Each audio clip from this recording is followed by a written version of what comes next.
N,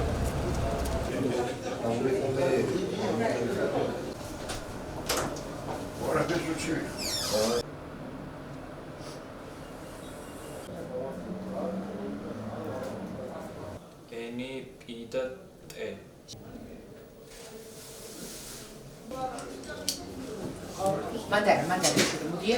ბიძაშემისგან, რომელიც ასევე სამხედროა, შევიტყვე, რომ მეც შემიძლია დაურეგისტრირებულიყავი ნებაყოფლობით, რაც ასევე მომცემდა დამატებით ბენეფიტებს. მეტი არჩევანი ვადებთან დაკავშირებით მე პირადად 6 თვიანზე მივდივარ. თავდაცვის სამინისტროს აქვს გადაბარებული ეს სამსახური, რაც ნიშნავს, რომ თავიდან ბოლომდე 6 თვის განმავლობაში ვიღებთ ჩვენ სამხედრო წვრთნას. მოლოდინები ძალიან კარგი მაქვს. პირველ რიგში მინდა რომ ჩემ თავს დავუმტკიცო ეს ყველაფერი, წვრთნა და სამხედრო ვარჯიშები და ვფიქრობ, რომ მომავალში ჩემს ცხოვრებაში გამომადგება და ძალიან კარგი გამოცდილება იქნება რა მიმართულებითაც არ უნდა წავიდე. სასიხარულოა ის ფაქტი, რომ რეფორმის ფარგლებში წვეომდელთა ეროვნულ სამხედრო სამსახურში ნებაყოფლობით სამსახურის მსურველთა რაოდენობა მზარდია. რაც შეეხება მათ ანაზღაურებას, თავდაცვის სამინისტრო ნებაყოფლობით გაწვეულ წვეომდელებს ყოველთვიურად ანაზღაურებასთან ერთად